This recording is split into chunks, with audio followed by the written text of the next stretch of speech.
Altísimo Dios Todopoderoso les bendiga a toda nuestra gente del programa El Mundo Actual. Saludos muy especiales para toda nuestra gente en las múltiples y diferentes radios y a donde llegamos. Saludos muy especiales para ustedes.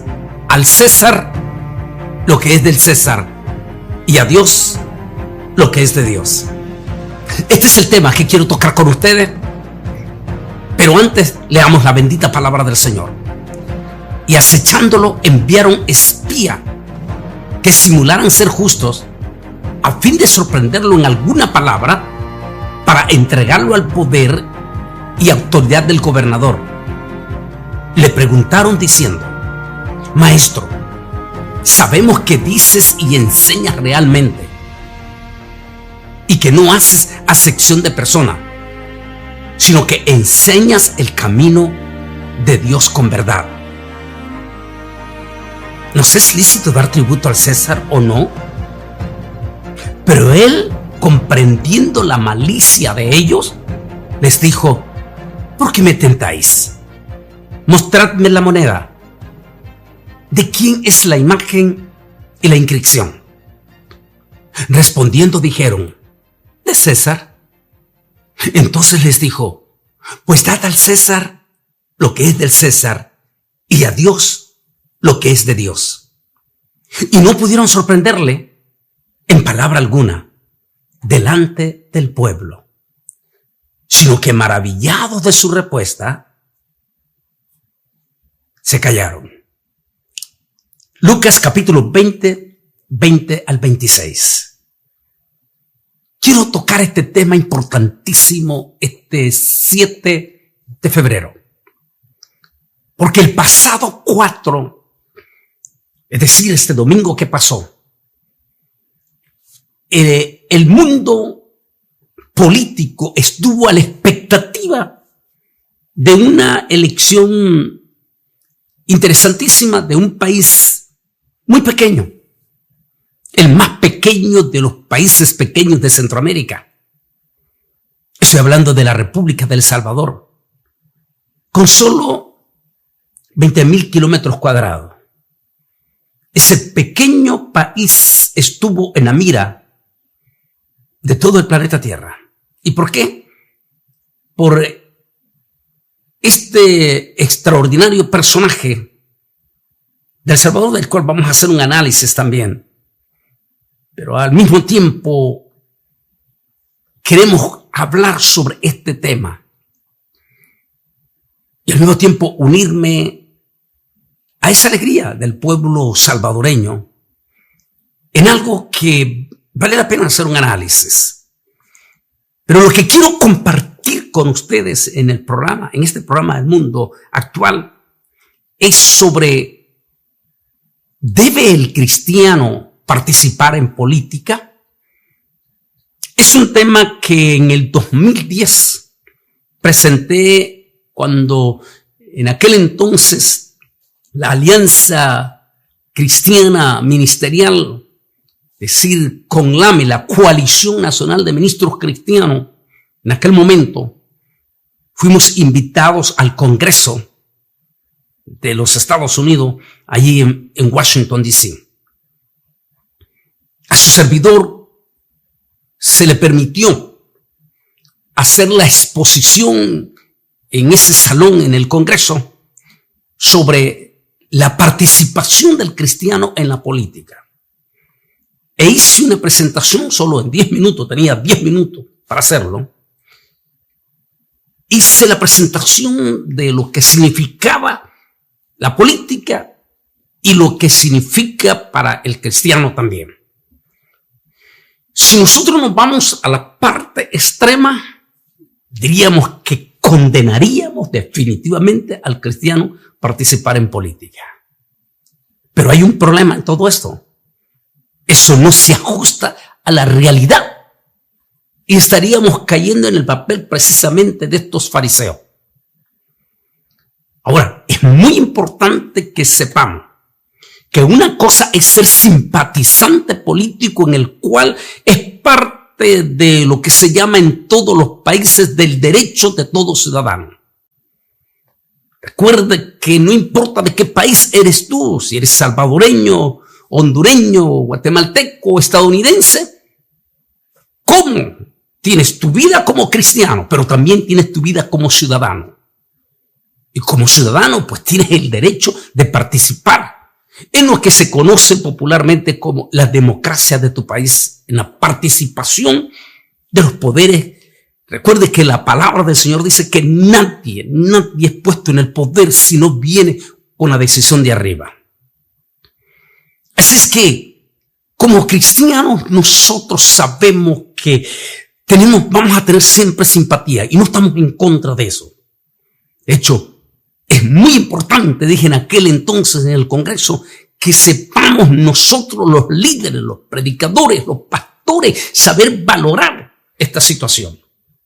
En primer lugar, dije en aquel momento que uno de los graves errores que se cometió en la década del 50, cuando se nos infiltró la famosa teología que provenía del Vaticano, en el cual decía que el cristiano no debía de participar en la política. Y dije en aquel momento en el Congreso, increíblemente los que creyeron esa teología de corazón a corazón fueron los evangélicos, y especialmente los pastores, y se aislaron completamente y condenaron a sus propios feligreses, mientras que los curas siguieron haciendo su papel de consejero de aquellos líderes políticos. El resultado, para los 90, toditita América Latina, todos los líderes que llegaban a la presidencia, todos tenían como consejero a un cura. Y ahí es cuando presenté, ¿pero qué hubiera pasado si nuestros pastores hubiesen rechazado esa teología y en lugar de haber condenados se hubiesen convertido? Y quiero que no me malinterprete. En lugar de condenados se hubieran convertido en los consejeros de esos líderes potenciales, miembros de sus iglesias. Y que esos líderes pudieron haber llegado a ocupar poderes importantes, dije en aquel momento, pero con principios morales profundos. Cosa que lamentablemente no sucedió. Porque nuestros pastores se escondieron detrás del púlpito. Vuelvo a insistir, no me esté malinterpretando. Y aquí viene la otra pregunta. ¿Puede el ministro, no el cristiano general, el ministro, es decir, el pastor, participar en, ¿cómo se puede decir?, en un activismo político? No. ¿Por qué? Porque el pastor es el consejero de su congregación. Él tiene derecho de recibir en su congregación todas las personas que vengan aún de sus diferentes ideologías, porque esa es parte del libre albedrío del ser humano. Así que en su congregación van a venir simpatizantes de los diferentes grupos o filiaciones políticas. Y el pastor no puede cerrarle la puerta. Me gusta el sistema, la ley electoral que tiene México. Fíjese que México posiblemente creo que es el único país de América Latina que en su ley electoral dice que si alguien es religioso, ya sea cura o evangélico, ministro, o sea, pastor evangélico o cura de la Iglesia Católica, ejerciendo el poder de pastor o de cura y quiere lanzarse a la política como activista o para ocupar un puesto en alguno de los puestos políticos de la nación o de su estado o de su municipio o su departamento o de su provincia, como usted le quiera llamar. La ley mexicana dice que tiene que renunciar a su ministerio o, si es cura católico, al sacerdocio católico. Fíjese que yo estoy de acuerdo con eso. Es decir, si eres pastor, si eres ministro evangélico, estás al frente de una congregación, no puedes ocupar un activismo político, porque en este caso estás yéndote totalmente hacia una sola posición, y tendrás que apoyar acciones que tal vez no van a estar de acuerdo con tus convicciones o con tu misma congregación. Así es que como ministro del Señor, aquí es donde calza la palabra. Hay cosas que son al César lo que es del César. ¿Qué quiere decir? Que estamos viviendo aquí, somos parte de la sociedad, somos parte del país, somos parte del sistema educativo, administrativo, político, la administración de tu ciudad, con tu alcalde, con todo lo demás. Es parte, el ministro tiene que estar allí. ¿Por qué? Porque somos luz en medio de las tinieblas.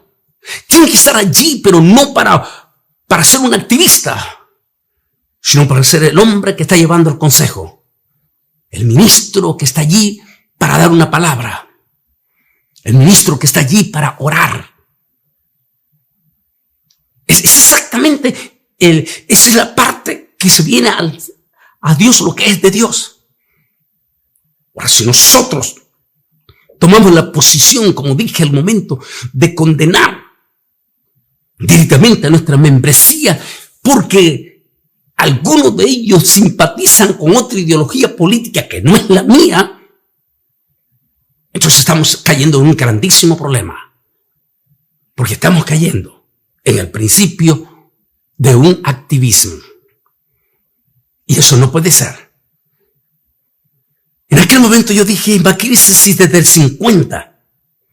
1950, nuestros pastores en América Latina, en lugar de haber mandado al infierno a cualquiera de sus miembros que anhelaba ser un líder político de su comunidad, en lugar de haberlo mandado o echado, lo hubiese apoyado. ¿Cuál sería el resultado 50, 70 años después? Sería extraordinario hoy en día.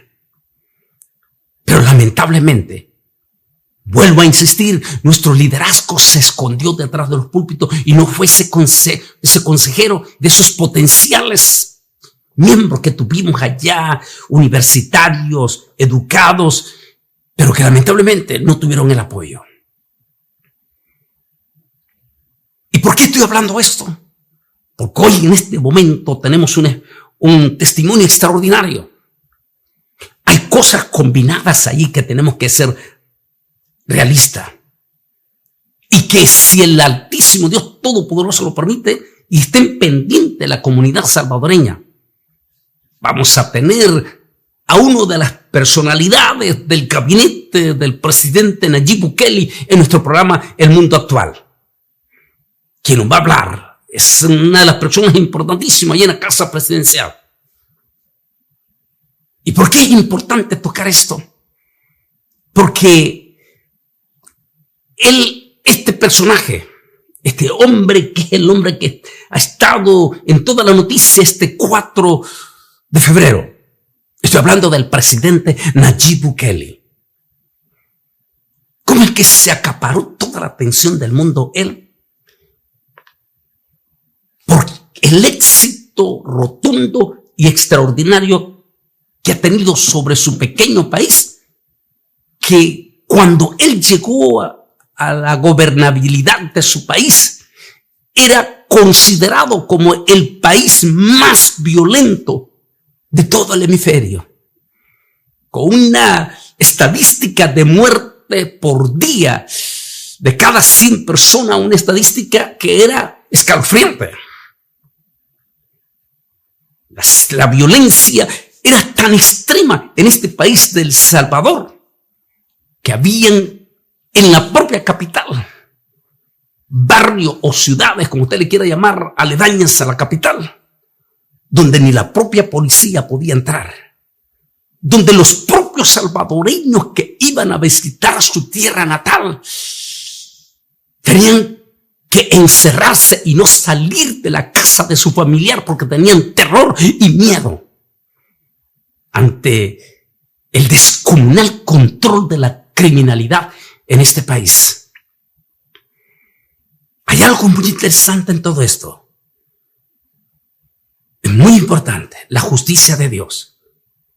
Los grupos criminales que dominaban total y absolutamente el país del Salvador comenzaron a cometer un error sumamente garrafal. Se metieron con el pueblo de Dios. Comenzaron no solamente a asesinar a miembros de las iglesias evangélicas, sino que comenzaron a amenazar profundamente a los pastores sencillos y humildes en las comunidades. A algunos les obligaban, les ponían una cuota de tanto, y si no, los mataban o mataban sus miembros. Si alguno de esos líderes cabecilla no le agradaba al pastor, sencillamente le decían a ese pastor: váyase, o ya usted sabe lo que le va a pasar. Y ese pobre pastor, como me contaba uno de los líderes en Santana cuando estuve en diciembre, decía mi hermano Bolaine, y no me quedaba más remedio que sacar al pastor y dejar la congregación sola, porque si no, nos mataban al pastor. Eso, allí fue el error más garrafal de estos grupos criminales. Porque cuando se meten con los hijos de Dios, automáticamente ya se metieron en gravísimo problema con el de arriba. Así que el pueblo cristiano del Salvador empezó a clamar por justicia. Y eso es lo que yo considero. Nayib Bukele, el presidente de El Salvador, no llegó porque es el hombre más superinteligente, más extraordinario. No. Llegó como respuesta de Dios a los gritos de justicia de un pueblo que clamaba, un pueblo cristiano, pero también el pueblo en general, pero sobre todo el pueblo cristiano, que clamaba por justicia. Y allí llegó un hombre. No cabe duda que también Dios sabía lo que estaba haciendo. No era un hombre común y corriente. Era un hombre que vino de bases principios, de profundas bases morales. De un padre que ya sabemos su religión que él practicaba y que son radicales en cuanto a los principios de la moral. Y de una madre profundamente evangélica hasta hoy en día en la actualidad. Ese joven, muy joven, se convierte en el alcalde de una de las ciudades principales de San Salvador. Y ese hombre empieza a tener contacto directamente con una de las iglesias evangélicas. Y se acerca profundamente, de corazón a corazón, en esa iglesia, con el pastor Juan Carlos Hasbún. Y el pastor Juan Carlos Hasbún se convierte en el consejero espiritual. Ahí está el papel, miren. En el consejero espiritual de aquel potencial líder juvenil, joven, carismático y con profundos principios ya de Cristo en su corazón. Y ese joven líder, alcalde, se convierte en el presidente del Salvador. ¿Y qué es lo más importante? No, él no es un ministro evangélico. Él fue un miembro de una de las iglesias, en este caso de la iglesia del hermano Juan Carlos Hasbún, pero que tuvo el respaldo, la consejería de su propio pastor. Ese hombre llega a la presidencia con el temor de Jehová. La Biblia dice que Dios honra a los que le honran. ¿Cuántos presidentes como el de Chile, como el de Colombia, el mismo, estoy hablando de como países, cuánto no anhelan en este momento Ecuador, que llegue un presidente al estilo del Salvador y de un solo paralice totalmente la violencia? Se puede hacer. Políticamente hablando, imposible. Y políticamente hablando, era imposible que en El Salvador eso se solucionara. Pero en una de las comparecencias, de las múltiples comparecencias que usted puede ver en El Salvador a este joven presidente, por ejemplo, cuando está con todo el gremio del ejército, del Salvador, lo va a escuchar públicamente, pero públicamente decir a su soldado: esta guerra la vamos a ganar si le damos únicamente la honra y la gloria a nuestro Dios Todopoderoso. Y todo el ejército empieza a aplaudir. La Biblia dice que Dios honra a los que le honran. Es impresionante este 4 de enero en el discurso del triunfo, de ese triunfo que está en la historia. Más de 85% de una población entera eligiendo abrumadoramente al presidente en una segunda instancia, es un segundo mandato, y prácticamente barriendo toda oposición. No, ahí no hubo manipulación, porque estuvieron los ojos de la OEA, de todas las embajadas del mundo, y sobre todo porque no estaban muy interesados en apoyar a un presidente que constantemente está hablando de Dios. Me decía alguien, un periodista, me decía: este es el presidente más extraño que yo haya visto. Dijo que en todas las conferencias de prensa que estamos con él, termina dándonos un mensaje de evangelio. Un presidente, dice, que termina evangelizando a los periodistas. ¿Podría estar ahí la clave del éxito de él? Y por eso el pasaje: al César lo que es del César.